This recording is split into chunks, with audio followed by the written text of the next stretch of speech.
When I was in high school, my mom asked me to order a pizza for family on Friday night.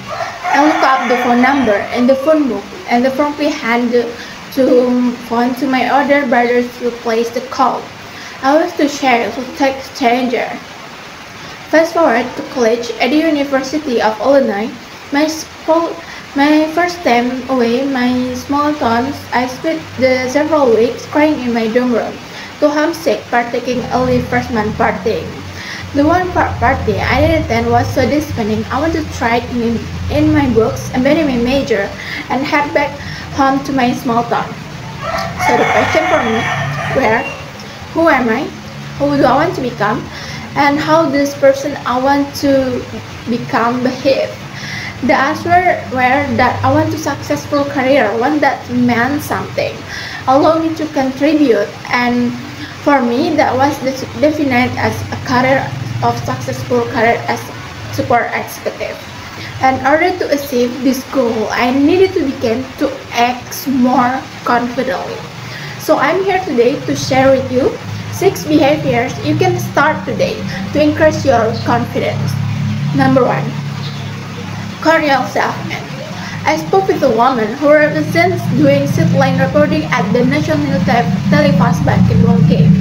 She was tucking in her heels, standing courtside, and nervous, overtaking her aunt to see her familiar in headset. We'll be on in 5, and 3, 2, 1. Your life. She performed with excellence, the nerve melting away. She an athlete, a former basketball player, used to performing on the court but tactic demand too. Coaching will get you started and momentum will keep you going.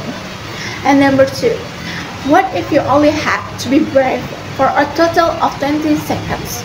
Give yourself 20 seconds of courage. These behaviors help me enormously when I publish my podcast, Leadership is Female.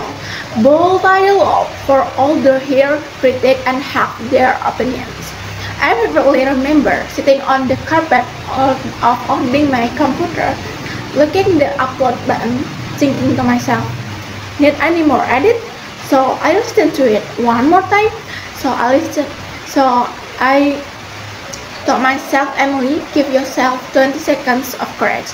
And I published, it was done, and guess what? I kept breathing and word kept turning. And the podcast grew into what it was meant to be, of 20 seconds of courage. And number 2, take a seat at the table. Not metaphorically speaking, actually, taking a seat at the table. I spoke with a woman who represents some of the biggest names in basketball and told a story of taking a seat at the table. She was noticed a woman waiting around the edges of the room, waiting on the seat to be filled. Or said she was doing it too in order to become a more confident woman that envisioned herself to needed to go in, sit down, speak her mind, and get the deal done. That started with one simple action, taking a seat at the table. And number 4, cheer for other people's success. Rather than feeling sorry for yourself, that is what not accepting the accolades. Confident people celebrate constantly, other people celebrate. Wins are so much better celebrate together. Join in, cheer someone else on.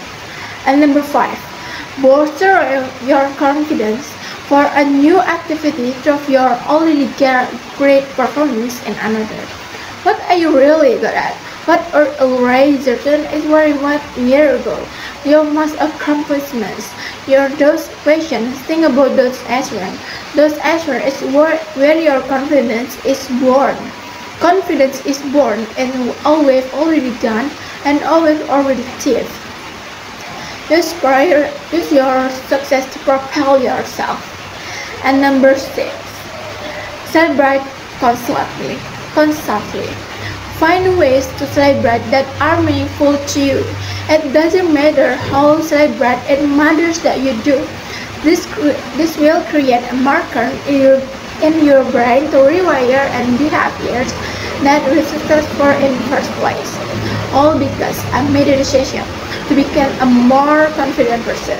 And I hope you do too, because how many runs could you score if you were 10 times more confident? Thank you.